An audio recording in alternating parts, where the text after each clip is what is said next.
이재명 대표가 또 발언 때문에 문제가 되고 있는 게 하나가 더 있죠. 이틀 전이었습니다. 민주당은 진보 정당이 아니라 중도 보수 정당이라고 말을 해서 그 후폭풍이 지금 거세게 불고 있습니다. 이재명 대표가 과거 발언을 또 뒤집은 건데요. 직접 그 목소리를 한번 들어보고 이야기를 이어가겠습니다.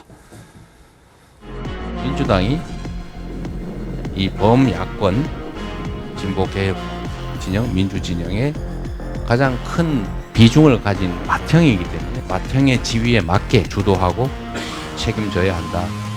민주당은 그런 서민들을 위해서 분배에 집중하는 그런 정당이 아니에요. 근데 그렇게 오해되고 있는 거죠. 우리가 진보적 대중정당으로 가야 되는 거 아니냐. 네, 예. 요새 그런 얘기 많이 해요. 민주당은 원래 성장을 중시하는 중도 보수 정당입니다. 오히려 국민의힘이 극우 보수 또는 거의 범죄 정당이 돼가고 있어서 제자리를 찾기를 바랍니다.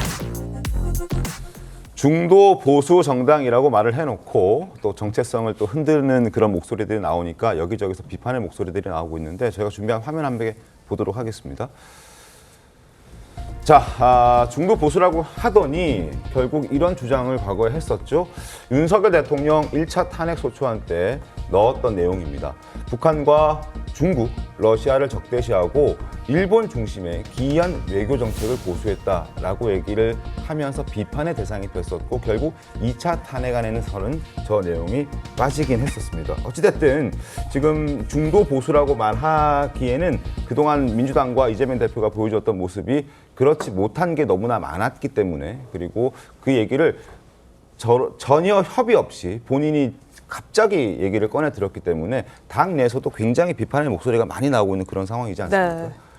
자, 이걸 저희가 얘기를 좀 해볼 텐데요. 어떻습니까? 조윤선 변호사님, 저렇게 말해도 국민들이 납득할 수 있을까요? 어떻습니까? 최근에 이재명 대표가 여러 정책적인 측면에서 네. 투세 폐지라든가 가상화폐 그 과세 유예라든가 그다음에 상속세 관련돼서 본인의 쟁점을 불짚힌 걸 살펴보게 되면 이재명 대표는 그동안 과거 진보, 포퓰리스트 이런 식의 그런 프레임에 갇혀 있지 않았죠. 사실상 실용주의적인 측면을 굉장히 강조해온 모습을 보여줬고 저는 그 연장선이라는 생각이 듭니다. 중도 보수라는 것이 우리가 중도 보수만을 위해서 그러한 정책을 내세우겠다는 것이 아니라 진보의 가치를 그대로 유지하면서 저희가 민주당이 강령을 바꾼 건 아니지 않습니까? 진보적인 가치를 그대로 유지하면서 중도 보수까지 외연을 확장하겠다라는 저는 취지로 이해를 하는 것이 온당치 않나라는 생각이 들고요. 그리고 지금 현재 국민의힘으로 대표되는 보수 진영이 너무나 우경화되고 극우적인 모습을 보인다는 그런 비판도 여러 가지 나오기 때문에 그런 측면에서 그런 중도층, 중도 보수에 있는 분들의 마음을 민주당이 함께 헤아려서 정책화할 수 있다라는 저는 그런 취지로 충분히 이해할 수 있는 발언이 아닌가 생각이 듭니다. 네, 조 변호사님은 지금 이해를 하시고 계지만 당내에서는 지금 반발이 계속 나오고 있는 것 같습니다. 당내 이제 입장부터 네. 한번 먼저 좀 소개를 드리고 마저 좀 여쭐 텐데요. 이 민주당 강령엔 이런 내용 나옵니다.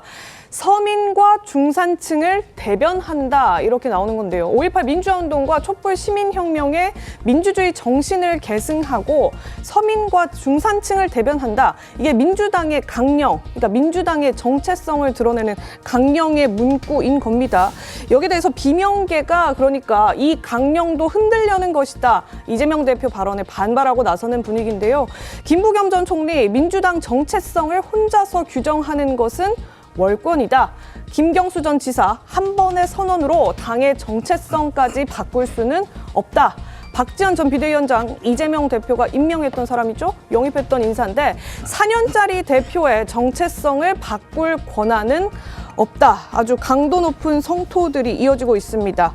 민주당 의원들 단체 대화방에서도요. 갑론을박이 벌어졌다고 하는데요. 저희 취재에 따르면 김원희, 오기형, 최기상 이런 민주당 초재선 의원들이 우리가 지향하는 가치를 중도 보수라는 말로 설명을 과연 할 수가 있느냐.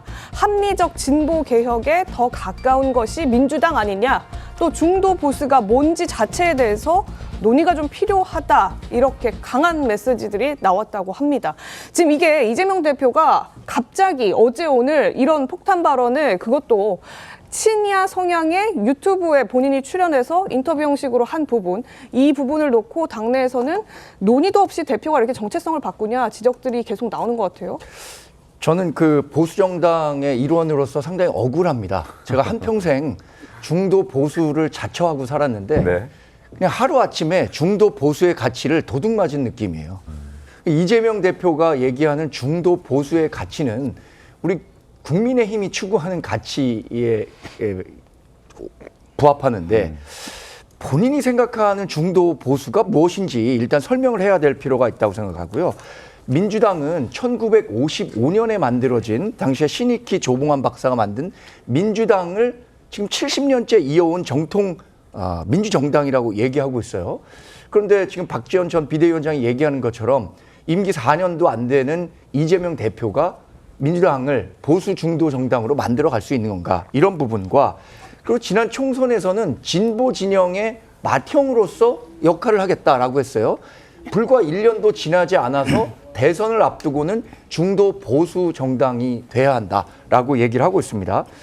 이거 선거에서 이기기 위해선 무조건 중도 진영으로 가야 된다라고 생각하기 때문에 이재명 대표가 무리하게 뭐 정치적 수사를 하고 있는 것이 아닌가라는 생각을 저뿐만 아니라 이 민주당을 지지하는 분들도 이런 생각하고 있지 않을까 생각합니다.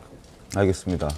제가 좀 이 부분을 말씀을 좀 드리고 싶은 게, 제가 민주당 당원을 한 20년 하고 있잖아요. 네. 민주당을 선택한 이유들이 있어요. 저는 민주당 선택을 비즈니스로 하지 않았어요. 그러니까 뭐 민주당을 선택했기 때문에 어떤 이익을 볼 수 있다거나 어떤 자리를 가질 수 있다거나 뭐 어떤 권력을 가질 수 있다거나 이렇게 해서 선택한 게 아닙니다. 다시 말해서 많은 사람들이 자기 삶의 어떤 상징이에요. 당을 선택한다는 건. 그건 지향성이고 정체성이고 방향성인 거거든요.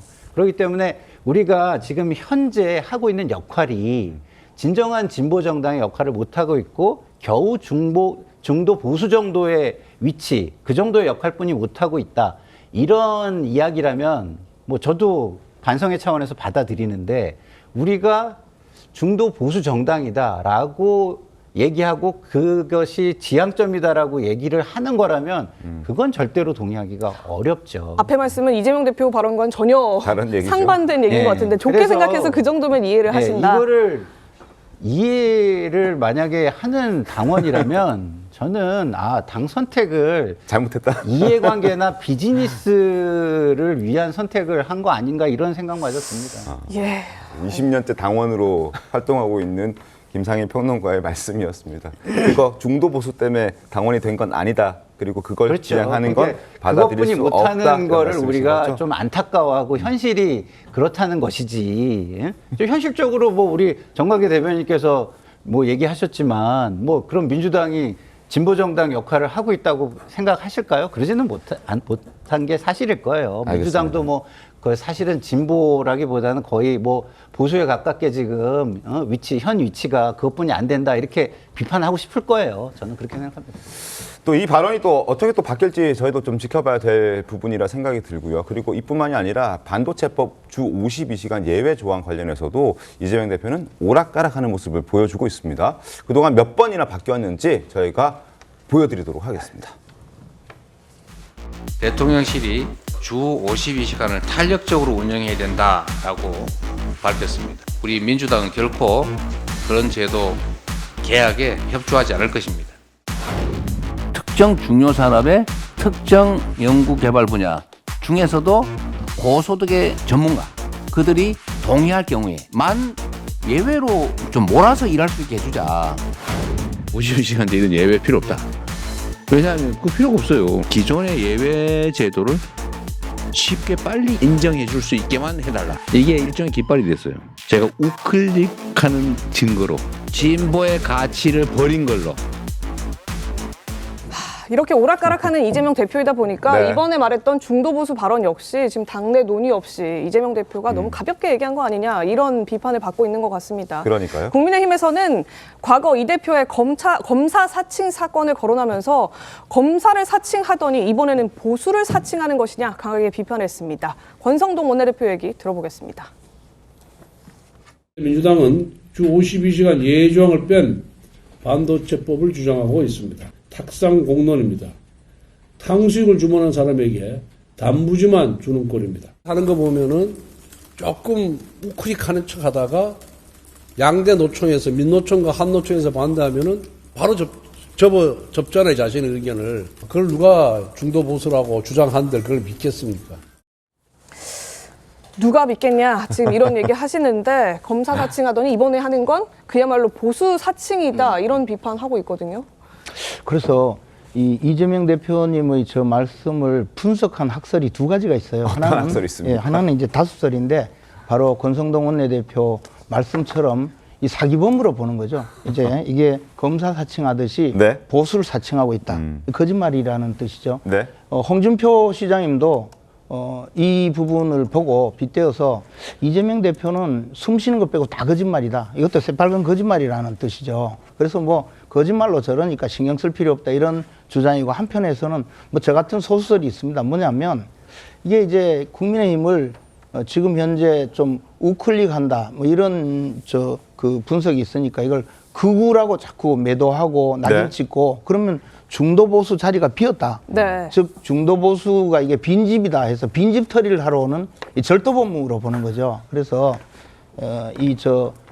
우리가 중도 보수다고 주장하면 혹시나 또 표에 도움이 될까? 뭐 표만 되면 검은 고양이든 흰 고양이든 쥐만 잡으면 된다는 그런 말씀하신 실용주의로 본다면 그 논리가 성립될 수 있지만 그러나 중도 보수에 멀쩡하게 또 주인이 있지 않습니까? 네. 그러니까 이제 성공할 수는 없는 절도 미수가 아닌가 이렇게 생각하는. 알겠습니다. 물론 뭐 이제 비유적인 표현으로 이제 뭐 절도 미수다, 네, 범인이다 사기범. 이런 표현 네. 해주신 것 같은데 그야말로 이제 중도 보수 정당임을 입증하려면 그에 걸맞는 뭔가 내용적인 측면이 더 중요하다 이런 취지로 말씀 주신 것 좀 전에 같습니다. 뭐 주인이다, 뭐 이게 절도다 이런 표현은 국민들한테는 저는 좀 적절한 건 아닌 것 같아요. 비유를 하는 과정에서 아니 이제 그럼 그런 얘기를 아니 하죠. 그거 마찬가지예요. 주체가 그러면 국민이잖아요. 국민의힘을 범죄 그러니까 집단이라고 선택하는 주체가 범죄 국민이지 정당이라고 했는데 그 물건은 정당의 아니니까. 대표가 범죄로서 지금 중범죄로서 재판을 몇 개를 받고 있습니까? 그리고 지금도 대법원에서 형이 선고되지 않는다. 그러니 안심하라라고 하면서 대선에 출마하겠다는